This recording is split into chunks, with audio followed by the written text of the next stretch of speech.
Hello. So I'm conscious that we've not updated any videos lately, and that's because there's things been going on in the background, which is all leading towards Jess getting a full bike licence. Today's been quite a significant day because whilst I've been at work really nervous, may I add, really anxious of what the outcome of today was, Jess has been doing something else. What have you been doing, Jess? I've been doing my Mod 1 at Garrett's Green. Yeah, it's Garrett's Green in Birmingham. Garrett's Green in Birmingham. So yeah, that's what I've been doing today. It was my take 2 of my Mod 1 because I loved doing it the first time. I thought I'd do it again. So yeah, that's what I've been doing today. So yeah, it was a nervous night last night. I think you wanted to go to bed really early because you wanted to make sure you was up in time, but knowing full well she wasn't going to get a good night's sleep. I slept all right because I usually do, but snoring like a trooper. But yeah, I know Jess was up mega early, like 5:30, something like that, to get ready because she was up and out by 7 o'clock, and going over to Redditch Motorcycle Training. Yeah. And then going over to do a test. But before that, the reason that she was really nervous is because she'd been unsuccessful on the first attempt, and that was all down to the U-turn, wasn't it? It was, yeah. So to combat that for Wednesday. On Wednesday, you did some extra training, didn't you? I did. To tackle that. Yeah, I did that with Simon, who is the owner of RMT. After work on Wednesday, I basically went there for 3 hours, and we basically practiced slow control and U-turn for probably about 45 minutes to an hour, and then for the other 2 hours we just did some nice road riding, to be honest, and just brushed up on a few skills. And yeah.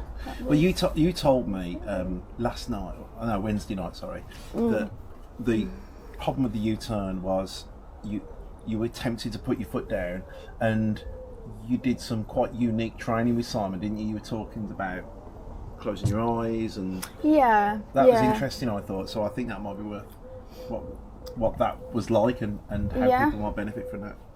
So with more of the advanced training that Simon does, he teaches people basically to have more of a feel of the bike, of taking one of your senses away to actually, I don't know how to describe it, feel what the bike's doing underneath you, rather balance, than relying on your sight. Yeah, because what my eyes were basically telling me was panic. So removing my vision, and basically practicing the U-turn with my eyes closed. So I was basically riding forwards, starting the turn, and then closing my eyes for a count of about 5 seconds. Not 1, 2, 3, 4, 5 and open, but a slow 1, 2, 3, 4, 5, which was allowing me to then feel that actually me restricting that movement was making me go wide on the U-turn, and actually when I closed my eyes and did the turn properly, I was able to get round easily within the space that I needed to. But you can't close your eyes on your Mod 1, so I needed to adjust my thought process of actually that feeling of, oh, the bike's going to tip. No, you've just done it with your eyes closed and it didn't tip. You didn't fall on the floor. So it was bringing that technique with your eyes open. And I also found that when I was getting to that tipping point of when I felt like the bike was going to fall, even though the bike won't fall because it's moving, and as long as you don't slam on the brake, it won't tip over. When I felt like it was going to fall, I was putting my foot out. So it was learning that point just before I was putting my foot out as to what to do to reverse me putting my foot out. So the technique of when I'm feeling like it is getting to that tipping point was to basically sit up straight like an ironing board, straight back, head up, looking forwards, and just a little bit more on the clutch. And then I did probably about 10 more U-turns. I don't know how many U-turns I did in total, I lost count, but I did about 10 more U-turns, and every time, even when there was bits that I had to adjust or wasn't quite perfect, I still managed to make the U-turn within the space that I needed to for the Mod 1. So yeah, that was the little training with Simon on the Wednesday night. So that was the main gremlin, wasn't it? Your U-turn. Because before your first attempt on Mod 1, you were saying that it was a bit like flipping a coin, whether you was going to do a successful U-turn. It was, you know, it was 50-50, and unfortunately on the first attempt of your Mod 1, unfortunately it was the wrong outcome because you ended up putting your foot down. Yeah. But you carried on, didn't you? You knew you'd failed on that U-turn. I knew. But immediately. You thought, do you know what? I'm going to carry on with the rest of the test to see, you know, if there was anything else I was weak on, and you did all right, didn't you? Yeah, did okay. Yeah, everything else was okay. The I think it was the hazard avoidance or the controlled stop. One of those was just on the speed, like the minimum speed of what to go through at the speed trap. So they just said, next time you come back, just make sure that you're getting up to that speed. But yeah, everything else was fine.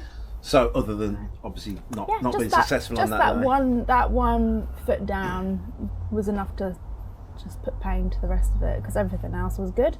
My moving and handling was probably better on my first Mod 1 than my second. But, really? Yeah, that went all smooth, and that was another thing that I was really anxious about going into the training. Even after my first lot of training, I was still a bit dubious. Am I going to mess up? I then spent some time with Laura, who's also one of the instructors at RMT, and she showed me a technique that made it a lot easier for myself, being quite a slight build and not being able to properly manhandle the bike, which is basically a triangle, making sure that you've got a gap between you and the bike, having your hand on the back seat, hand on the front, and then kind of crab stepping rather than stepping forwards.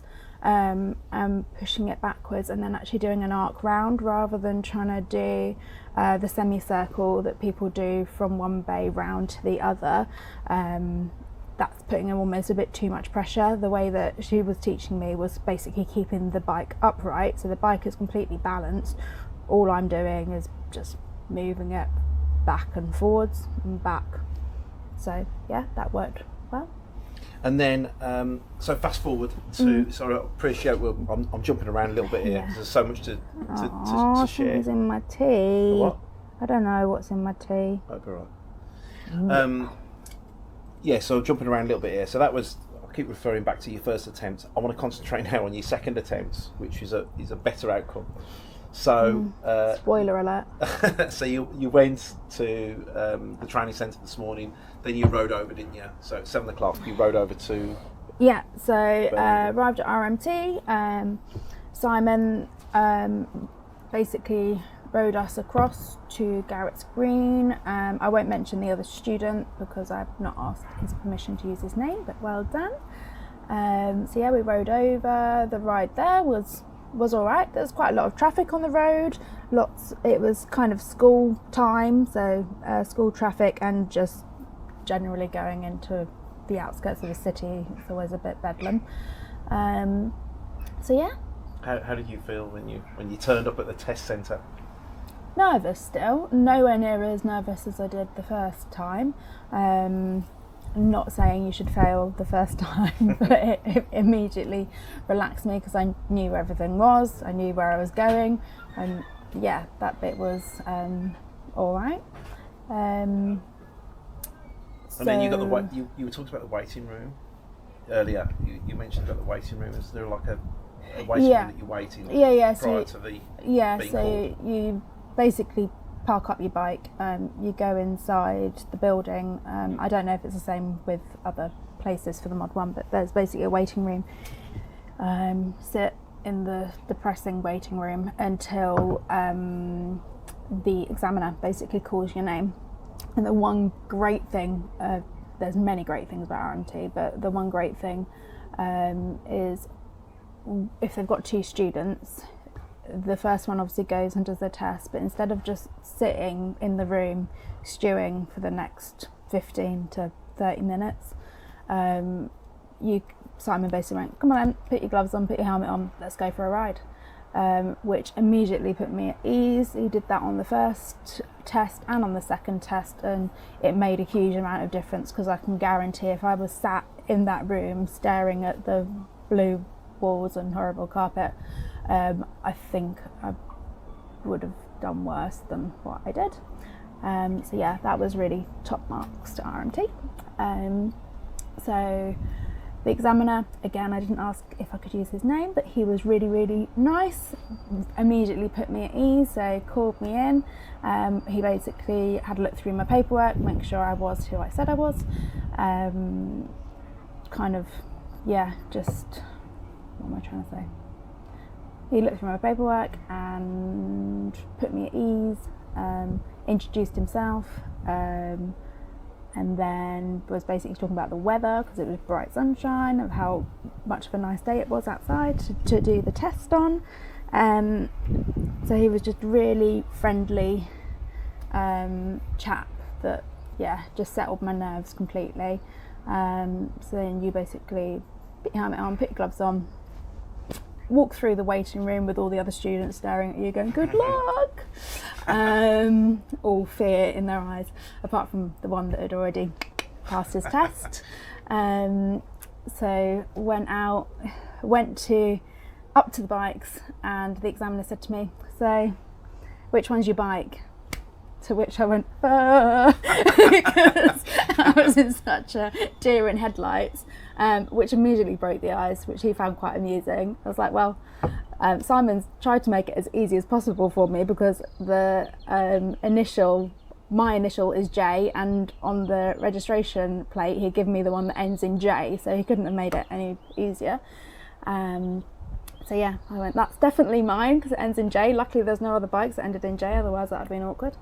So yeah, he then went and opened up the gates, and basically said, right, once you're on the bike, you're in test conditions, imagine that you're obviously on a live road, drive safely, well, ride safely, and come into the test centre when I beckon you across. So yeah, he went off, opened up the gates, and then that's when the test started.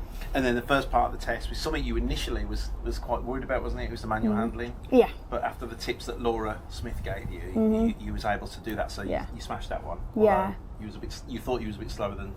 Yeah, so when I first rode into the test centre, another reason why I think the examiner's top notch there, rode in, and he could tell that I was still tense. So he was like, right, put it into neutral, stop there, I'm just going to go and close the gates. Just relax, loosen off, let go of the handlebars, shake out your arms, make sure you're loose before riding round. Like, you've got this, you've done this before, you know what you're doing, just have a breather. So that was really, really good. So yeah, shook off my arms, he went, yeah, that looks shaken off enough, let's go. So then I rode round, avoiding the cones, making sure I didn't touch anything, into the parking bay with the green cones, 4 green cones. Make sure I pulled all the way in, because the one thing I was doing when I was doing my training was I wasn't bringing the bike in far enough, probably because I was being lazy and didn't want to push it back as far. But I made sure that I was fully inside the parking bay. I remembered my neutral engine stand, because that's the way you're meant to do it, whereas I don't think I used to do that all the time. We tried to practice an acronym of NEST, didn't we? NEST, N-E-S-T. Yeah. So yeah, jumped off, and then he basically has his clipboard and goes, right, this is what I want you to do now. I want you to go from this bay to the other bay. So that's what I did. So I pushed it backwards. It was a little bit tentative at the start, but once I got into the flow of it was okay. Turned it round, and as I was turning it round, I don't know how I managed it, but I kind of, instead of turning and ending straight, I kind of turned and ended on a bit of a weird angle. So it meant that I kind of had to do a few shifties to get it so it's straight, so then I could just push it back. That felt like it lasted about half an hour. In reality, it probably lasted about 3 minutes. So yeah, pushed that into the bay, and then had a bit of a breather, 'cause, like, thank God I didn't drop the bike on the first manoeuvre. He was like, very well done, right, next one, showed me on the clipboard what we were doing next, which was the slalom into the figure of 8. So on I jumped, So you jumped on the bike. The next part was the slalom. So you jumped on the bike. Jumped on the bike, and then basically rode. So on the slalom, you ride between the first and the second cone, not before the first cone. So did my slalom. That wasn't too bad. There was a point where I thought, I'm going a little bit wider here than what I should be, but I just adjusted it on the clutch and that was fine. Did my figure of 8. So on the first figure of 8, because I think I had messed up a little bit on the slalom, I'd gone round, and as I was coming back round, I went between the yellow cones. So the first yellow cone, you can go round that. So I went round that rather than hitting the cone. I thought, I'm just going to go wider because I know I can do it. It may pick up a minor. I'm not overly worried because I know that everything up to this point, I've not touched a cone. I've done all of my safety checks. So there shouldn't be anything else I could pick up a minor for. So I thought, I'll just give myself that. I can give myself a little breather. So I did that. Did that round twice. The second time round, I was tight to the blue cone. Didn't need to go around the yellow cone at all. He then beckoned me over with his little clipboard, rode over, stopped into neutral, and then he explained the next manoeuvre. Which was? The slow control. So that was easy. Yeah, you're comfortable with that one. Yeah, I do that quite a lot. But then after the slow control was your nemesis. Yes, not my nemesis anymore. Not anymore, but it was. No, it was my nemesis, but I took a very good deep breath before going into the manoeuvre. So being the U-turn. Being the U-turn, yeah. Kind of gave myself just half a second whilst was turning around and checking his clipboard and doing whatever he was doing. I just said his name. I have to cancel that. So yeah, the U-turn.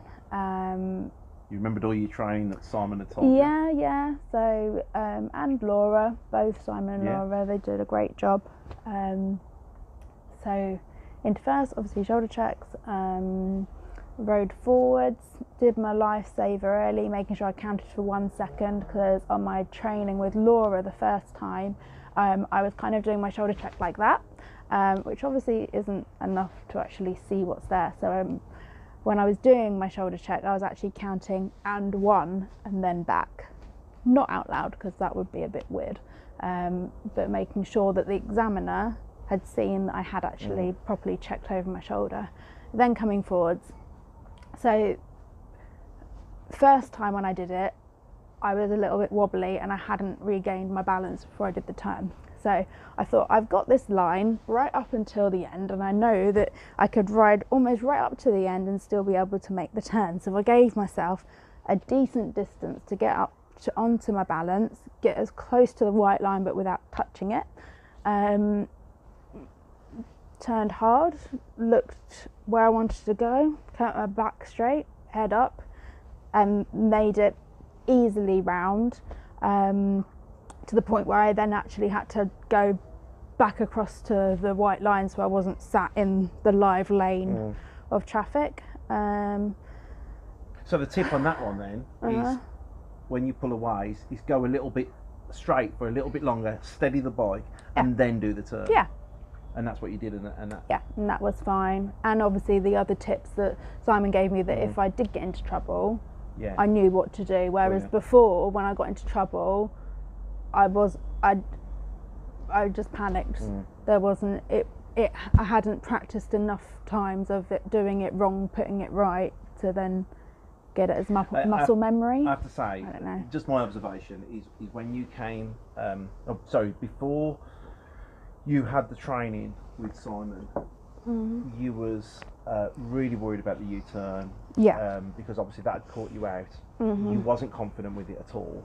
No. And if anything, you thought that is the one thing that potentially is going to slip you up again on this test.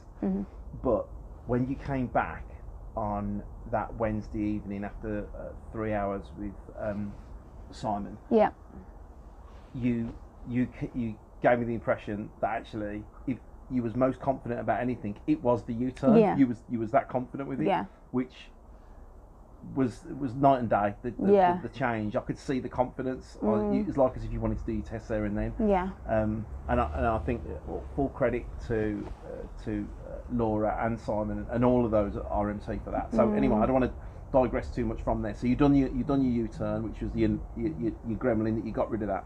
Yeah. And then what comes after the U-turn? It's then the controlled stop. So it was like, well done, and I immediately went, oh shit, what's next? Because obviously the last time was like, do you want to continue? I'm like, yes I do.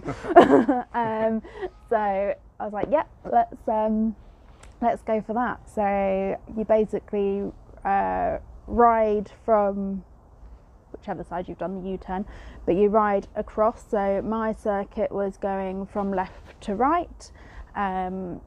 So you ride across the manoeuvring area, basically a big car park but with nice tarmac, no potholes.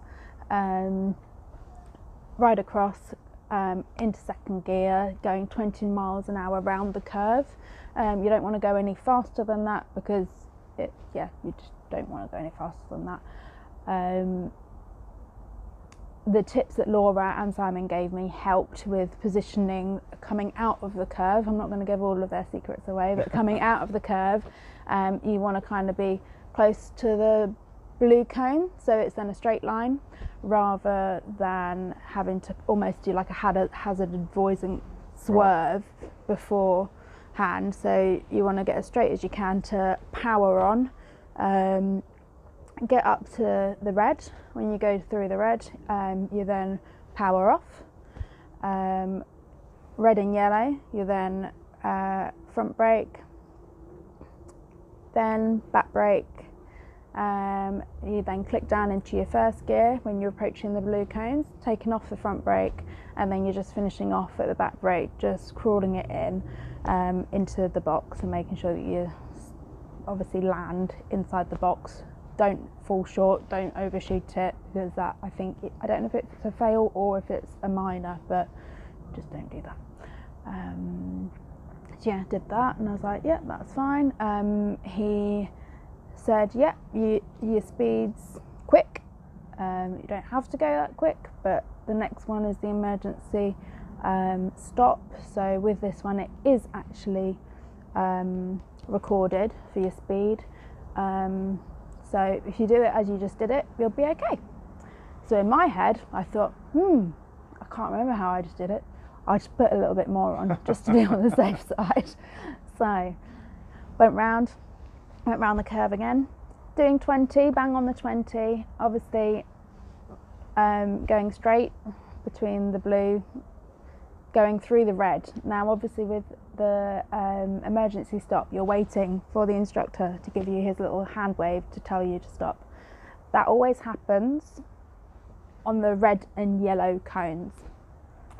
So I powered on, and basically I powered on and just left the power on until the absolute last moment to then power off onto the front, slightly onto the back, and then really squeeze hard on the front. Which was fine, and then I pulled my clutch in right at the last moment. So on my first one, basically Laura said you're pulling in your clutch too early, which is then giving you drive, so you're not stopping within the time. She said, so one tip that I'll give to you is just concentrating on powering off, braking, keep your head up and stall the bike. Don't touch your clutch because you're just messing it up. But this time I thought, no, I've got this. So I powered on, and literally as I was about to put my foot down, I thought, okay, I'm safe now to pull in my clutch. I've stopped within a decent distance, and I thought that should be okay. Examiner come to me, so did my shoulder checks again, obviously turned on the bike and everything. No, put it down to first, checked, rode forwards. The examiner then told me, a little bit quick there, you're meant to be going 50, you were going 60 something through that one, so you don't have to do it that quick for the avoidance. So you made it more difficult for yourself, really? Yeah, Yeah, but I wanted to make sure. Yeah, that you didn't go below. Because of that little niggle in my head of what the other guide said before, make sure you get up to that speed. I just thought, you know what, I'll just go for it and hope for the best. But it was fine. It didn't feel too quick. Let's put it that way. It didn't feel like I still using control. Yeah, I felt like I was in control. So then it was the last manoeuvre, but not the end of the test. So the last manoeuvre was the hazard avoidance. So you basically go around the curve again. Again, 20 miles an hour round. Look for the blue. You want to straight line it when you get to those blue cones. You power on up to the red.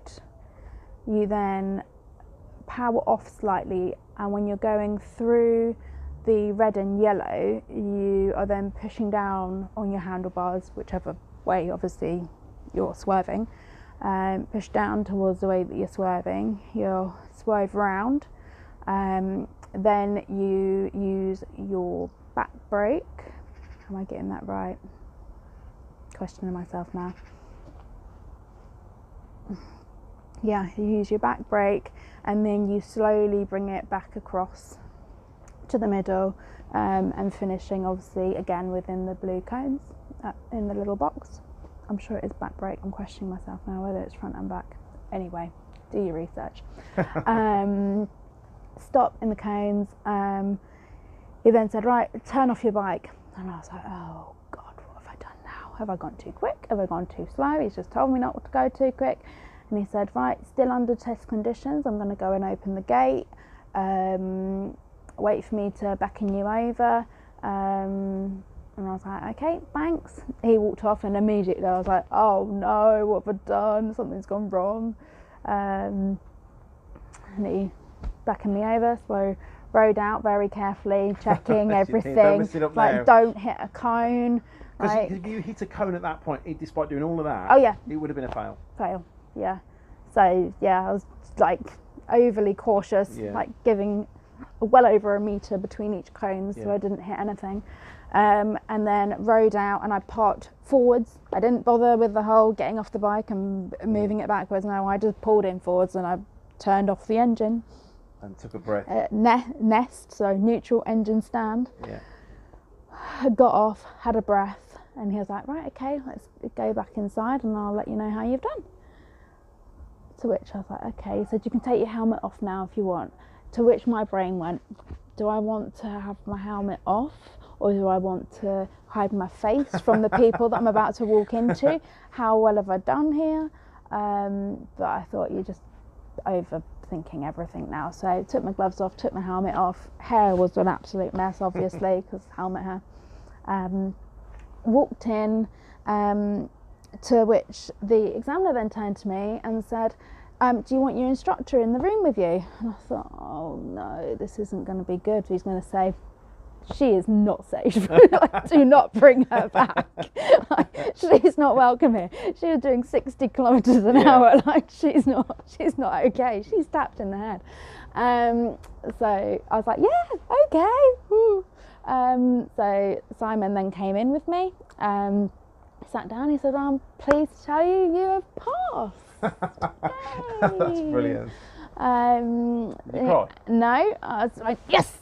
And Simon laughed, and then the guy basically said, clean sheet, no minors, everything was amazing. Spot on. And then he then proceeded to tell Simon she's a bit heavy-fisted on that throttle. She did 60 something through that speed trap when she's only meant to be doing the 50, to which Simon laughed and went, yeah, she does like the speed. So yeah, need to obviously improve that for my mod 2, but that's the mod 1 done. So you passed. You've passed your passed mod 1. my mod 1. Brilliant.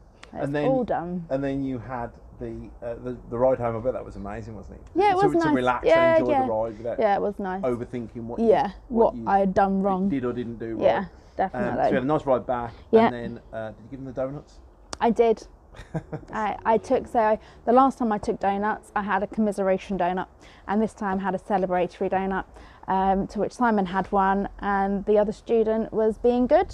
So I left Simon and the team with all the donuts. And then you got back, and I know you probably don't want to share the date now, but you've immediately booked onto Mod 2 training? Yeah, so I've got Mod 2 training, and then I've got my Mod test booked in. And how many lessons do you have to have before? One. Just one lesson? As long as it's okay. So they'll do the 1 day training, and they have a really, really good app. So it basically tells you if you're meeting the standard, if you're under the standard, or if you're test ready.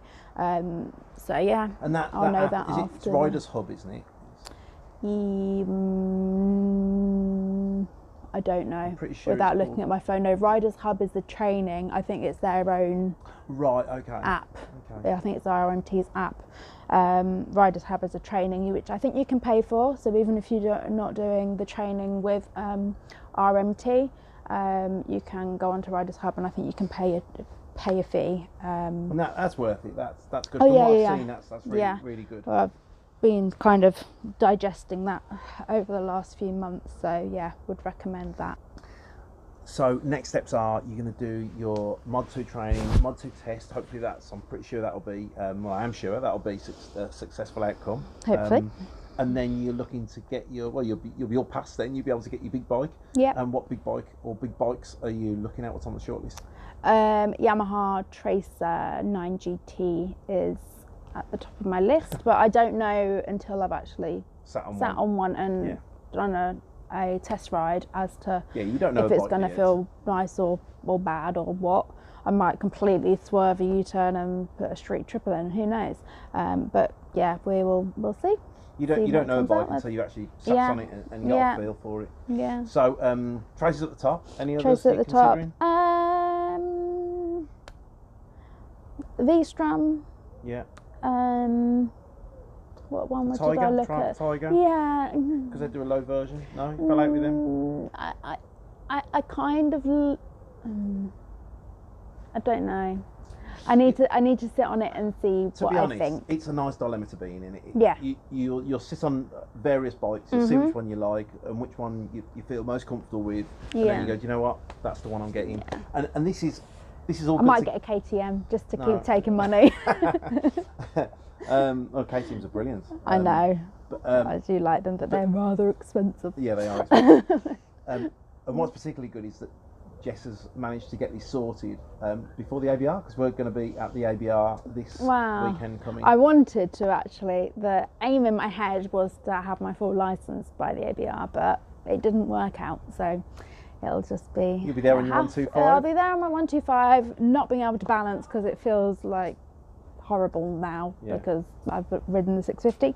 But yeah, so we'll be at the ABR, so if you see us and you want to come say hi, just come across. So I think we're going to wrap that up, but I just want to say, well, there's certainly, I know you feel like this is Redditch Motorcycle Training have been absolutely brilliant. Yeah. We're not paid to say anything like that. We just really appreciate how professional, how brilliant they've been.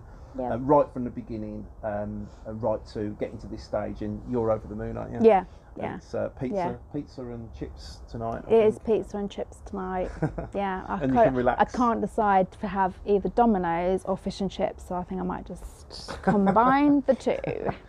So once again, thanks for watching, and we'll keep you posted. Hopefully there won't be as many gaps between the videos, and hopefully the next time you see a video, it will be with more positive news. For those of you out there that are doing the test, good luck. Keep up the training, keep safe, and by all means, please send us any messages or questions, and we'll do our best to answer them. Thanks for watching. Bye. Take 2. Simon, who's the owner at RMT, so just did 3 hours. I'll have to do that again. Okay. So you did some extra training, didn't you, on Wednesday? What? Say it again, because that's going to wig up. Oh, that? Right, sorry. Okay. I thought it was you. No. Okay. Did some extra training, didn't you? Yeah, did that with Simon, who is the owner of RMT. Sorry, you've got something on. Fuck's sake. How long's that been there? Just something. So on... it'd be good for the outtakes. Goodbye.